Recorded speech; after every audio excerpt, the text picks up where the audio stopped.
Hi everybody, it's Beatle Dave, the record collector. I hope you're all doing well and dandy out there in Beatles land and YouTube and the VC, and you know, anybody else that's watching, hello, you're all welcome. Just going to be a fairly quick video on this one, fingers crossed, I hope. Famous last words, folks. I've been busy this week. I've been doing really stupid shifts at work. The postman has been and delivered me 3 LPs, which we are going to look at. I've got a lot of other things that are coming. One of the things that I did manage to do was, if you remember on a video from about a week, maybe 2 weeks ago, I told you that I was gifted a record collection, which was actually a mate of mine who sadly passed away, The History of Rock. I've actually managed to get some of them. I still haven't got a complete collection, but when they come I will show you them, or I might leave it till we get the complete collection, then do a whole like video on them. I've got a couple of more LPs coming, and I've got a little bit of memorabilia coming. But so for today, we're going to look at the 3 that have come, and all these 3 LPs are a little bit strange. To be honest, 2 of the LPs I did already have, but these are imports from a different country, so they're on different labels, which is always nice. As you know, as being a UK-based Beatles fanatic, it is always nice to see albums that you know on different sort of like labels. But the first one that we're going to look at is a Paul McCartney LP, and it's a live album. Now, many years ago, I did have this on vinyl, and when I did get rid of my original collection in the early 2000s, this is one that actually went. The majority of them went. I think I kept 10 out of my original collection, which was around 3,000 LPs at the time. And it's Paul McCartney, Tripping the Light Fantastic. I will check it out of its sleeve. Just bear with 1 sec, folks. Now, I was quite surprised at how much these go for. I really was. For saying it's a live album, and the CD you can get basically for pennies, but on some UK selling sites, let's say, this is usually well over £50 for this LP. Okay, this is not in the best of condition. It has got some creasing on it, on the cover. I have played the records and they do all play fantastic. Like I say, it usually goes for quite a lot of money, and I was quite surprised at what I paid for this. Surprised in a good way though. I paid £9.99 for this, plus £4 postage and packaging, and you know, this is for 3 LPs. The catalogue number is PCST 7346, and I think this came out in either 1989 or 1990. I know it was recorded in 1989. Yeah, I think it did come out in 1990. So that is the track listing.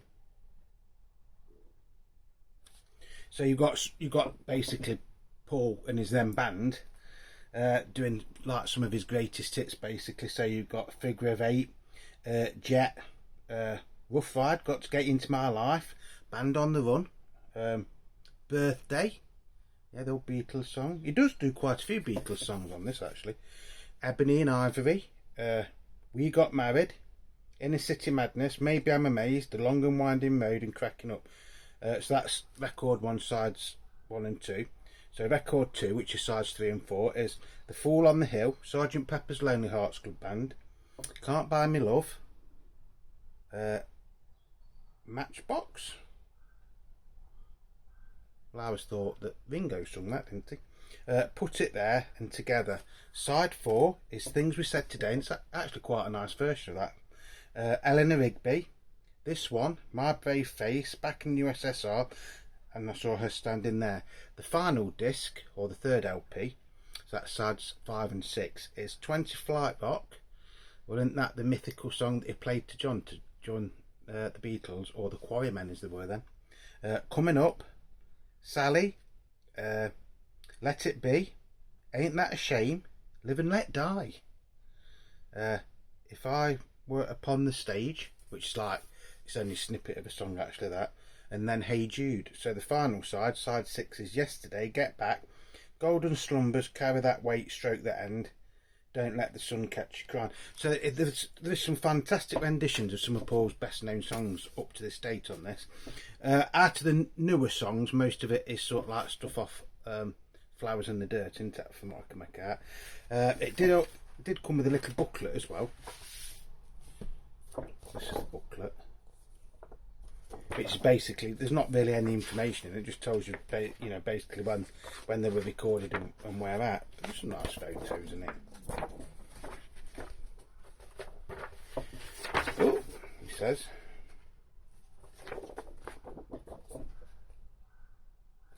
Now, until the other day, I didn't actually know this till I was watching Beakley Town's Beatles channel. So I'm giving you another shout out here, mate, that this chap here, is it Robbie McIntosh? This is Robbie McIntosh, into I can't remember, to be honest, what the chap's name is now. Yeah, Robbie McIntosh, isn't it? Was once in the lineup of the Pretenders. So I learnt something off you that day, Beakley Town. And I think wasn't the drummer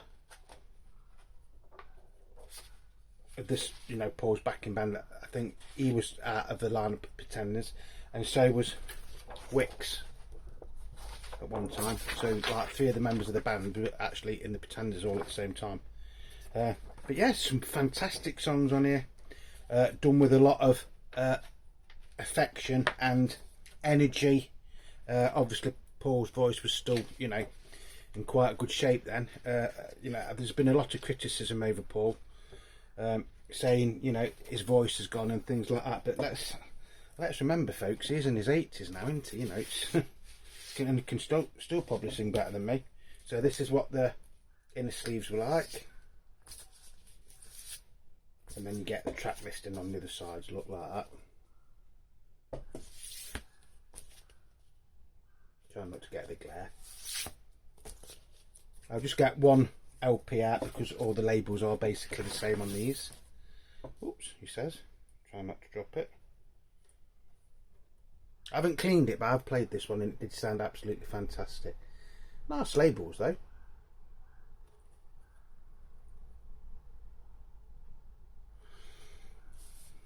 I was actually quite surprised. I mean, I shouldn't really say this, but you want me to be truthful, don't you? When I listened to this the other day, it's actually sounded better than what I remembered it did. Does that make sense? But you know, I've still got it on CD, and I do occasionally play it on the CD. But yeah, this is a fine live album, to be honest, and I think it's very overlooked in Paul's back catalogue. Probably this could do with having a box set or something like that, and probably putting the Unplugged album in with it, because they were recorded around the same time, weren't they? Yeah, fantastic, very, very happy, extremely happy for what I paid for it. And like I say, this is one that, although I've been collecting Beatles records for over 40 years, I did have the copy of this, but like I said, I did sell it in the early 2000s, so I am very, very glad to have this back in my collection now. Yeah, fantastic album, very overlooked. There's like a highlights one of this as well, isn't there, where it's just a single disc. But yeah, it's well worth checking out, and if you can ever find it for a decent price, i.e. under £50, I don't think you'll be disappointed. As live albums go, cracking little album. Then we got this one, McCartney 2. I've got loads of copies of this, and I paid £10 for this one and £5.45 postage and packaging.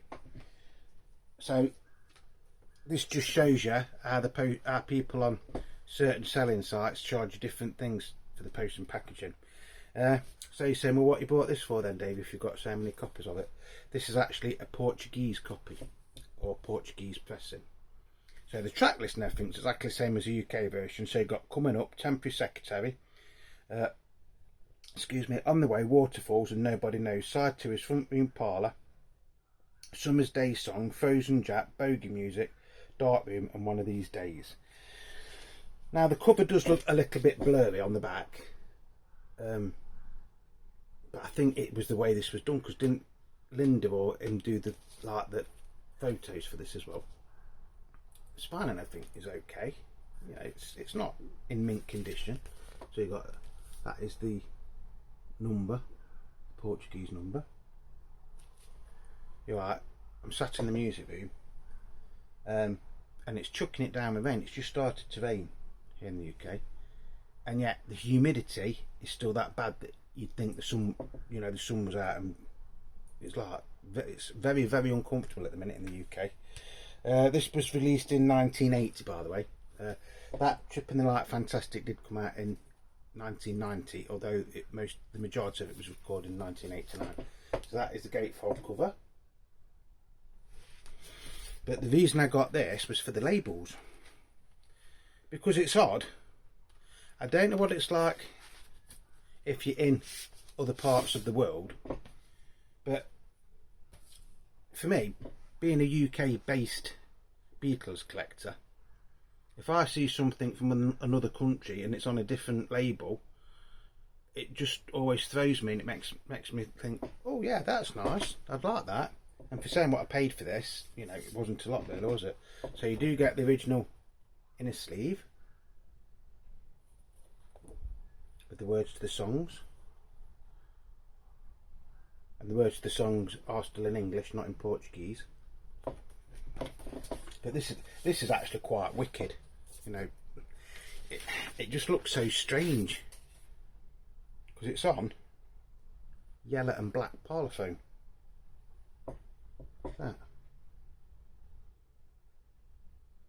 Side A, as it says, or what we'd say side 1, isn't it, in the UK, wouldn't we?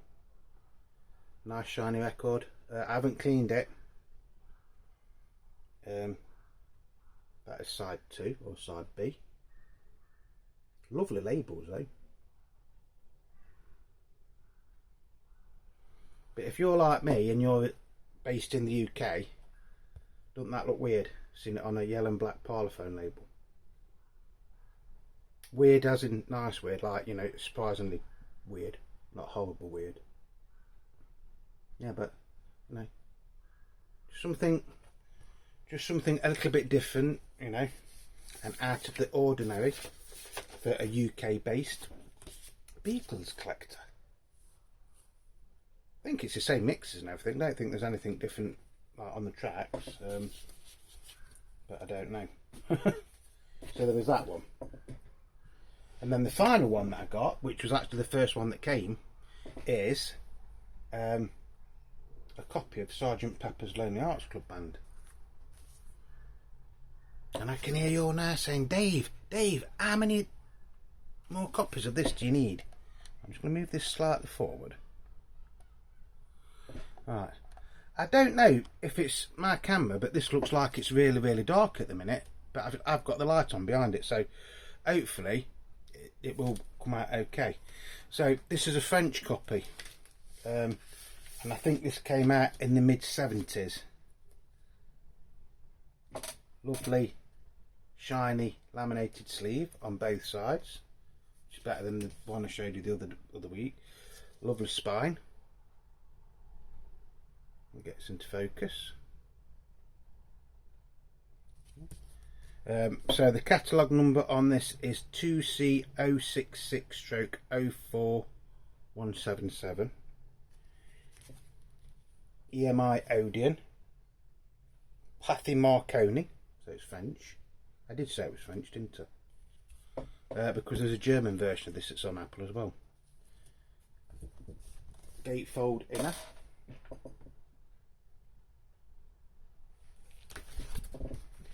I think we've got the cutout with this. Yes, we get the cutouts as well. Lovely, aren't they?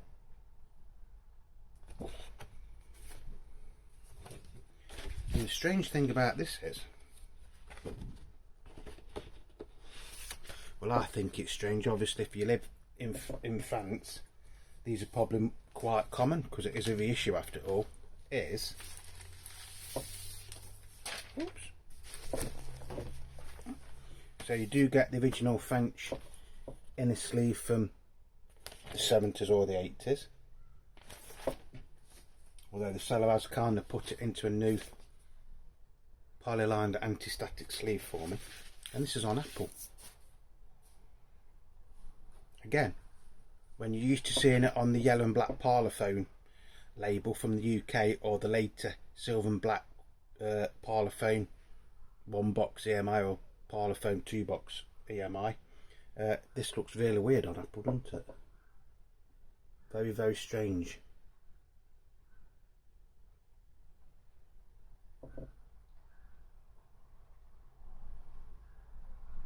Yeah, that is side 2.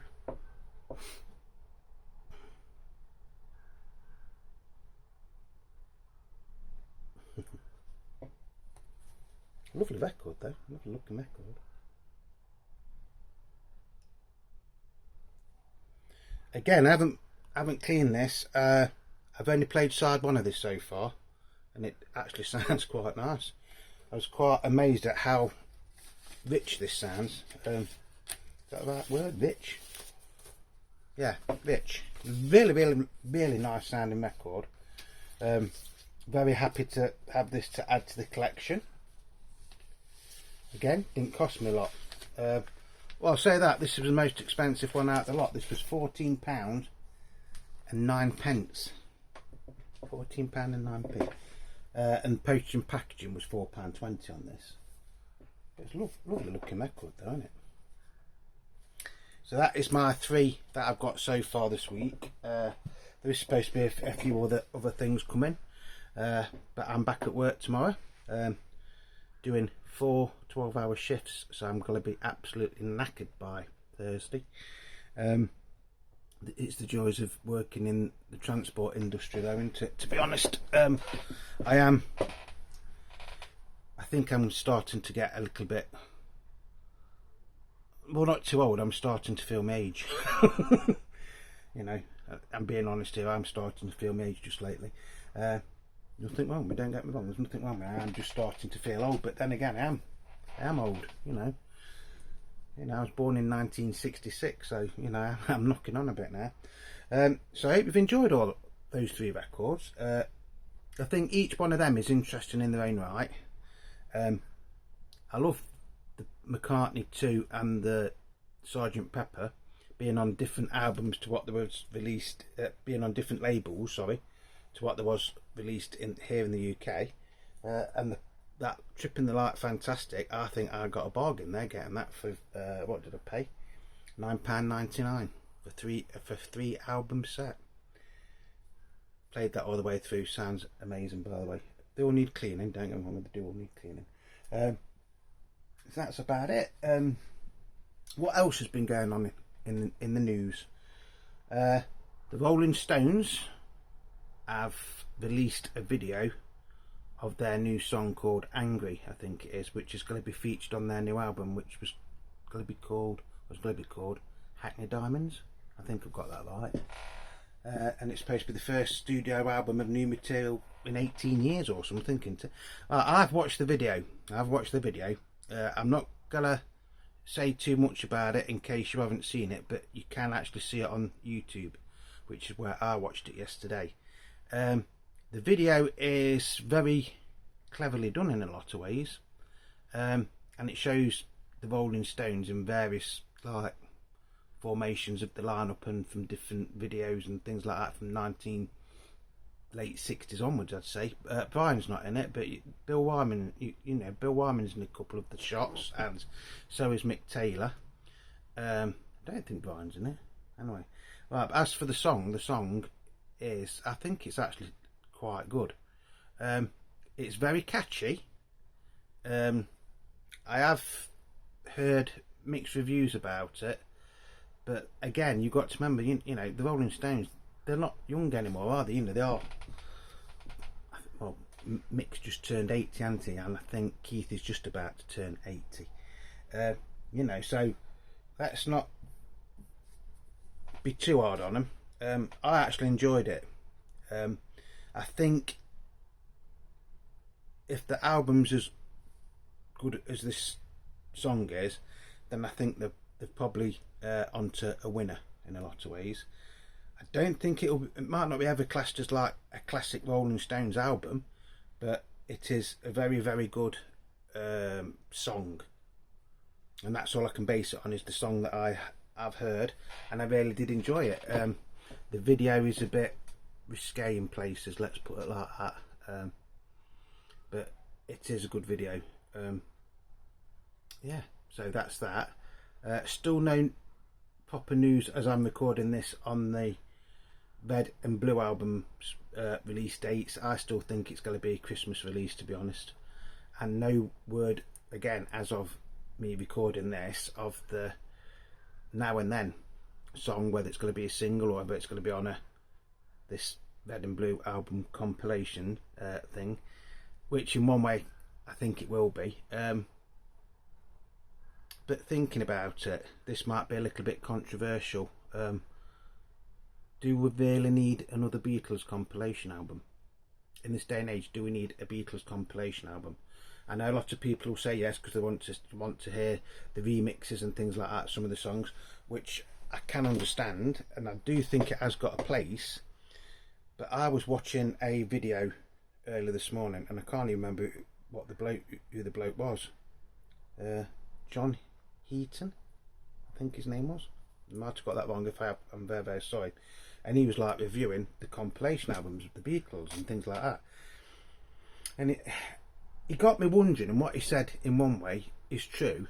In this day and age, do we need compilation albums when there's all these streaming devices? So, you know, I can see his point. I think yes, we do still need them. Whether or not I'm in the minority or the majority there, I don't know.